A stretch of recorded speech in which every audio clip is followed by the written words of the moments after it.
Tenemos información de último momento, otra buena noticia para Manuel Adorni, que si esto sigue así, el jueves da conferencia de prensa a él y desnudo, porque la verdad es que se le vienen acomodando todas. Ay, espero que no. Esperemos que no. Esperemos que no. Pero bueno, algo más para reclamarle a la UCR y al PRO en ese caso. La culpa no va a ser mía. Es un papelón. Es un papelón. ¿Qué pasó? Vamos con eso, dale, porque antes de entrar, hace una hora nada más, hora 10, comenzó una reunión de labor parlamentaria en el Senado de la Nación para sostener la sesión que está prevista para el día jueves. Pero antes de ingresar a esa reunión, Patricia Bullrich confirmó que sorpresivamente Manuel Adorni, jefe de gabinete de ministros, suspendió el informe de gestión que tenía previsto dar ante el Senado de la Nación, ante la Cámara Alta. Es obligatorio y él se había comprometido a ir durante el mes de julio ante la presión de los aliados dialoguistas. Manuel Adorni había fijado la fecha de 2 de julio para ir a dar su informe de gestión ante el Congreso, en este caso la Cámara Alta, y decidieron suspenderlo, según se confirma desde el Senado de la Nación. Esta fue una iniciativa coordinada entre Patricia Bullrich, jefa del bloque de la Libertad Avanza en el Senado de la Nación, y la Casa Rosada. Bullrich salvó a Adorni. Bullrich, podemos decir que salvó a Adorni. De hecho, ella confirmó también antes de ingresar a la reunión de labor parlamentaria que fue la que propuso o la que tuvo la idea de que Manuel Adorni no vaya al Congreso porque nadie le iba a querer preguntar ningún tipo de duda o cuestionamiento vinculada a la gestión, a la coordinación de ministerios, que básicamente es lo que hace Manuel Adorni. O sea, un informe de gestión es los legisladores le mandan preguntas sobre las distintas áreas que tiene el gobierno nacional. La jefatura de gabinete las deriva a las áreas correspondientes, recibe las respuestas, se las envía a los senadores en este caso, y después el jefe de gabinete va y las responde también de forma oral si alguien quiere hacer alguna repregunta porque faltaron datos. Bueno, lo que vio Patricia Bullrich es que a nadie le iba a interesar preguntarle por las rutas, por ejemplo, de la República Argentina, sino que todos le iban a preguntar sobre su patrimonio, la causa por enriquecimiento ilícito, y que no tenía sentido someterlo a ese escenario y que por lo tanto se decidió suspender. Como bien dice Nico, esto está estipulado por la Constitución Nacional, si bien nadie lo respeta, pero no es que puede decidir si va o no va, dependiendo de si las consultas van a ser más o menos amables, ¿no? Para el jefe de gabinete. Ya le tocaba la vez pasada, ya desde que asumió, le tocaba al Senado de la Nación, y él decidió ir a diputados. Que decía que Adorni tenía que dar explicaciones, ¿qué opina de todo esto? Y bueno, no, es raro lo de Bullrich. Que sí. No, lo que está claro también es que el gobierno empieza a apostar a una nueva estrategia que es la de un Adorni mudo. O sea, le sacan la vocería para que vuelvan las conferencias de prensa con otro funcionario, en este caso con Javier, y además, bueno, hay que ver hasta cuánto sostiene esto de no ir a dar el informe de gestión, pero si estaba previsto que lo dé y al final no lo da, es un Adorni que no va a hablar ni ante la prensa, que no va a hablar ante los diputados y los senadores, es un Adorni mudo. Ahora, todo esto es posible porque pasó lo que pasó hoy en diputados. Me imagino que el gobierno y Bullrich dieron este paso en función de que metieron la patita en el agua hoy en diputados y vieron que estaba linda la temperatura. Sí. Sí, y que podría repetirse eso en el Senado, pero digo, claramente hoy el argumento para no dar quórum en la sesión de diputados era que, bueno, ya había un traslado a comisión, con lo cual iba a haber otras instancias para justamente enfrentar a Adorni por este tema. Ahora, bueno, se elimina otra más de esas instancias, que era la del informe de gestión, en este caso en la otra Cámara. Sí, de hecho, el PRO sacó, de Cristian Ritondo, sacó un comunicado diciendo: convocada la comisión, se terminó el show, y reconocen en ese comunicado que fue justamente Cristian Ritondo, que era lo que se comentaba hoy a la mañana, el que le dijo al gobierno: y dale, espabilate un poquito, hace algo, convocá a la comisión, danos una excusa para no dar quórum en la sesión que estaba convocada para hoy a las 2 de la tarde, y finalmente de ese modo se desactivó la sesión, que fue muy cortita, por supuesto, todas expresiones en minoría. Ahora bien, en el Senado, como ya contaba Alan ayer, la sesión para buscar la interpelación de Manuel Adorni también se había desactivado ya desde la tarde de ayer. En este momento está la reunión de labor parlamentaria sin el Partido Justicialista. No está el bloque comandado por José Mayanzo, por lo menos no hasta hace unos minutos, obviamente en desacuerdo con la decisión de básicamente reinterpretar lo que ya habían interpretado la semana pasada y habían llegado a un acuerdo todos los bloques, que es que no hacían falta ni dictamen ni 2/3 de los votos para aprobar el tratamiento de la interpelación. Ordenemos un poco porque se puede confundir. Hay como varias instancias abiertas, la sesión de hoy, la sesión de mañana, las comisiones, lo que pasa en el Senado, en diputados. Ordenemos un poco cómo estaba la situación, digamos, hoy a la mañana y qué fue pasando durante el día hasta la situación actual, que es básicamente una Adorni que zafa de todo. Bueno, vos lo que tenías esta semana es una sesión en la Cámara de Diputados para hoy, una sesión en la Cámara de Senadores para el jueves. En la de hoy se sabía esta mañana que no se iba a llegar al quórum, digamos, era una posibilidad, una probabilidad muy fuerte que no se llegara al quórum, pero con la expectativa de que ya había un traslado a la Comisión de Acuerdos y que además tenías la instancia de Adorni en el Senado el 2 de julio. Lo que sucede es que, bueno, efectivamente no hay quórum, con lo cual la sesión en la Cámara de Diputados cae, y lo que tuvimos ayer es esta reinterpretación que hacen de la Constitución en el Senado, Patricia Bullrich mediante, de que para abrir la instancia de discutir la interpelación a Adorni se necesita habilitar el quórum con 2/3 y no con la mayoría absoluta, sino que los otros bloques se contradicen de lo que habían dicho la semana pasada y dicen no, ahora hacen falta 2/3. Con lo cual, la sesión de hoy caída por falta de quórum y la del jueves, por lo menos para abrir el tema de Adorni, hace falta 2/3. No pareciera posible, por lo menos, que los opositores logren reunir esa cantidad de... Y la de la semana que viene, que era lo que había anunciado en su momento Adorni para descomprimir, tampoco. Exactamente. Con lo cual lo único que queda, como vi ahora, es la Comisión de Acuerdos en el Senado, que era supuestamente lo que logró Bullrich en esa negociación. Pero todavía nada, digamos. Y un Adorni que se permite por lo menos no dar explicaciones.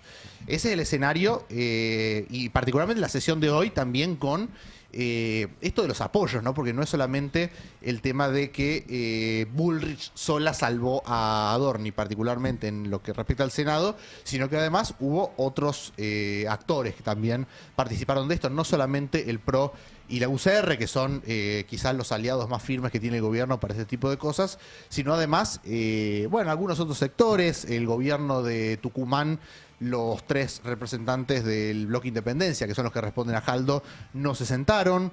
El bloque de los que responden a Martín Yarlora, divididos en 2, 3 y 3, 3 se sentaron y 3 no se sentaron. Los que no se sentaron fueron los que son más cercanos a Martín Yarlora. Estamos hablando de Ignacio García Aresca, de Alejandra Torres, de Carolina Basualdo. Sí, los que fueron los cercanos a Schiaretti. Pero es una división que también, para quien conoce algo del gobierno de Córdoba, por lo general, suelen ocurrir también como para distribuir roles. Uno se acerca más, el otro se aleja más. Todo arreglado. Claro, abarcan un poco más del abanico político. Pero, bueno, básicamente para contar quiénes son los 117 que se sentaron hoy, faltaron 12 para lograr el quórum, los 93 de Unión por la Patria, los 4 del Frente de Izquierda, algunos del bloque de Provincias Unidas. Pregunta, Sí. ¿Martín Menem le prohibió, por ejemplo, a la oposición el uso de las instalaciones de la Cámara de Diputados para dar conferencias de prensa colectivas? Pues me acuerdo de una época en la cual gobernaba el peronismo y cada vez que pasaba algo que no le gustaba, Sí. toda la oposición hacía una conferencia de prensa, juntaba 50 diputados, 70, los medios estaban obligados a ir, Sí. porque si vos juntás 70 diputados te tienen que mandar el móvil, tenés que... Y entonces, una de las noticias que había en los noticieros a la noche era 50 diputados de la oposición dijeron están todos cubriéndole el culo al chorro de Adorni. Sí. Bueno, no sé, a lo mejor estoy pidiendo mucho, pero Sí. pareciera que si no es decirle al community manager, che, poné algo de lo de Adorni, que no hubo quórum, decí que lo cubrieron, y nos contentamos con tuitear cuando, bueno, no sé, a ustedes como sí. ciudadanos de este país, ¿no les parece que nos están tomando el pelo con todo esto que están haciendo alrededor de un tipo que es chorro, que es recontra chorro, que todo el mundo sabe que es chorro, que hasta sus compañeros de gabinete dicen, ahí va el chorro de Adorni? Sí. ¿No les da pudor? En serio, a mí realmente me parece que hay una pasividad por parte de la oposición. Ni hablar de los aliados. Lo de los aliados ya va más allá de cualquier Sí, tipo sí. de dignidad, porque les han prometido y les han incumplido cada vez. Sí. Pero la oposición, que es de quienes yo todavía espero un poquitito, me parece que se está viviendo esto con una tranquilidad demasiado parsimoniosa. Sí, aparte hace que tenga cero costo. Claro. Tiene un costo cero bancar a Adorni porque en definitiva nadie se entera que bancaste a Adorni. La excusa hasta ahora de bancarlo era que el gobierno esté pagando el costo. Bueno, evidentemente el gobierno no está pagando un costo de nada. Sí. No lo está, o si lo pagó, ya lo revirtió, no sé, porque no les está costando absolutamente nada esto. Sí. Pero bueno, digo, es cierto que existe esa herramienta, la herramienta de la convocatoria, sobre todo cuando son bloques distintos, porque acá, por ejemplo, bueno, vos ves dirigentes de bloques que no son de Unión por la Patria o que no es del Frente de Izquierda, que también estuvieron. Lo que pasa es que la mayoría están divididos. Por ejemplo, fue Pichetto, pero no fue Massot. Dicen que está de viaje Massot igual. Pero fueron Esteban Paulón, algunos de los del bloque de Provincias Unidas, pero después Gisela Scaglia, que es aliada de ese mismo bloque, no fue, también con relación con el PRO, Gisela Scaglia, porque es el partido del que... Es la presidenta del partido de claro, Santa Fe. del que proviene, claramente. Pero bueno, hubo... digo, ese tipo de deserciones que terminan blindando a Adorni. Faltaron 12 culos en silla, digamos, para que se pueda habilitar el quórum. Bueno, veremos si en algún momento esto cambia. Por ahora, la verdad que parece todo muy cómodo para el jefe de gabinete. Y muy rápida el cambio, ¿no? Porque pienso, no solo dentro del Congreso, que el Congreso termina quedando pintado. O sea, Pintadísimo. ya sabemos que esa idea de que el Congreso lo iba a frenar quedó muy vintage, ¿no? Pero incluso con una idea de un Congreso que por lo menos lo iba a enfrentar, bueno, ahora queda totalmente pintado, desvirtuado en su poder. Y también el rol de los medios en términos de cuántas editoriales nos vimos en relación a todo lo que había dicho Adorni y de repente silencio. Sí, a mí lo Digo, que... es muy llamativo eso. Yo creo que la gente se da cuenta de esas cosas. Sí, a mí lo que me preocupa realmente en una etapa en donde se defenestra tanto la política, porque hay herramientas que son parte del juego político. Digo, convocar a las comisiones es parte de las estrategias que tiene en este caso el oficialismo para desactivar una sesión. Ok, sí, no me gusta esto, está bien, te convoco. Bueno, le da una excusa, puede pasar. Ahora, llegar lo que está pasando en el Senado en este momento, interpretar un artículo de la Constitución Nacional, llegar a un acuerdo con los aliados que vos tenés, con la oposición incluso, porque hasta el peronismo había dicho, ok, está bien, pues me sirve, como el apellido de Lionel, me sirve.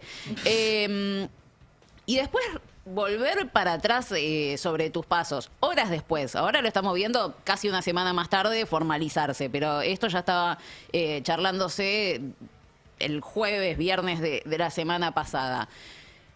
Realmente deja al Congreso en una posición muy mala. Al Claro. Congreso, a los reglamentos, a las leyes que el gobierno no está cumpliendo. Bueno, el Poder Judicial, que es un desastre en la Argentina, que vos tenés un gobierno incumpliendo abiertamente leyes sancionadas por el Congreso y no hace absolutamente nada. La Constitución, que la verdad que Sí, la es están una usando de papel democracia higiénico en este desmejorada, momento. claramente.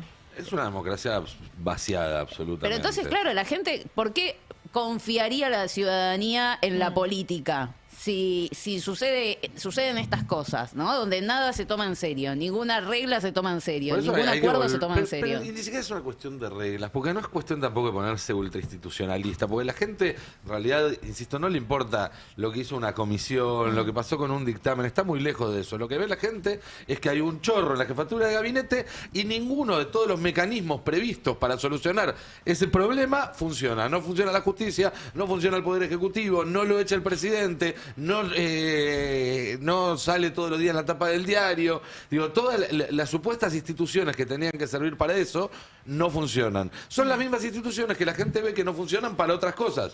Va a atenderse una salita, tiene que esperar 6 horas, Pero claro. quiere mandar a los chicos al colegio y no hay clases. Digo, entonces, los que después quieren salir a defender a la democracia, cuando aparece un pichón de dictadora, decir, denme plenos poderes, cuando aparezca un Bukele acá en la Argentina, que es el próximo paso, y que puede llegar a ser el propio Milei también, u otro de su equipo, o uno que ahora no conocemos, y haya que salir a decir, che, no, la verdad que no te podés cargar al Congreso, y venga alguien y diga, ¿por qué no? ¿Para qué sirvió el Congreso de los últimos años?